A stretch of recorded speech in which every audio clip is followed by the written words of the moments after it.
વડોદરા શહેર પોલીસ કમિશનરના માર્ગદર્શન હેઠળ શહેરમાં ટ્રાફિક અવેરનેસ માટેની અલગ અલગ કાર્યક્રમ કરવામાં આવી રહ્યા છે। તે જ અંતર્ગત એક કાર્યક્રમ શહેરના કાલાઘોડા પંચમુખી હનુમાનજી મંદિર પાસે રાખવામાં આવ્યો હતો કે જ્યાં માઇક અનાઉન્સમેન્ટ કરીને ટ્રાફિકના નિયમો વિશે લોકોને સજાગ કરવામાં આવ્યા। सीट बेल्ट પહેરવો જોઈએ, હેલ્મેટ પહેરવું જોઈએ, ઝેબ્રા ક્રોસિંગની બહાર ન ઊભું રહેવું જોઈએ। આ બધા જે ટ્રાફિકના બેઝિક નિયમો છે કે જેનું પાલન તો તમામે કરવું જ જોઈએ તેની માહિતી વાહન ચાલકોને આપવામાં આવી અને આ દરમિયાન ટ્રાફિક એસીપી ડીએમ વ્યાસ તેમની સાથે ટ્રાફિકના જવાનો ઉપસ્થિત રહ્યા હતા।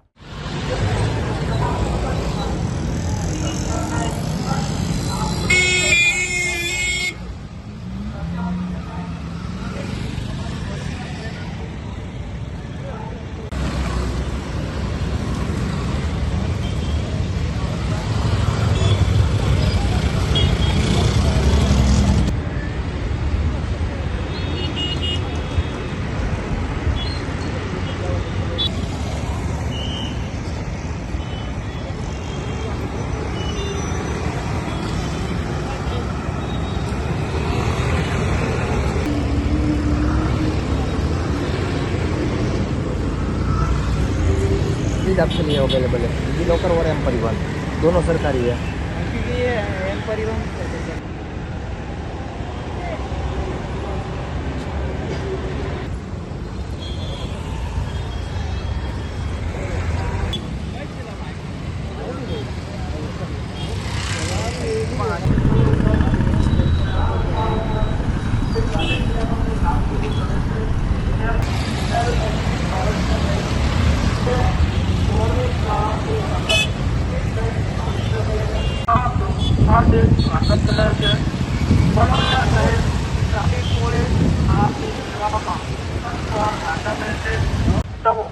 રોંગ સાઈડ જવાનું ટાળો તેમજ સિગ્નલ ઉપર ઉભા રહો છો ત્યારે તમારા વ્હીકલને સ્ટોપ લાઇન તથા ઝેબ્રા ક્રોસિંગની પાછળ ઊભું રાખો જેથી રાહદારીઓને જવામાં રાહત મળે। તેમજ તમારું વ્હીકલ જ્યારે તમે સિગ્નલ ઉપર ઉભા રહો છો ત્યારે છેલ્લા 4 થી 12 સેકન્ડ બાકી હોય છે અને તમે જે જવામાં ઉતાવળ કરો છો તે ઉતાવળ કરશો નહીં, કેમ કે સામેથી આવતા વ્હીકલ સાથે તમારું વ્હીકલ જો અથડાય અને એક્સિડન્ટ ન થાય તે માટે ચોક્કસપણે ટ્રાફિક પોલીસ જે ટ્રાફિકની કામગીરી કરે છે તેને મદદરૂપ થાવ એવી અમારી આશા છે। નમસ્કાર। સીપી સરની સૂચના માર્ગદર્શન મુજબ વારંવાર ટ્રાફિક અવેરનેસના કાર્યક્રમો કરતા હોઈએ છીએ।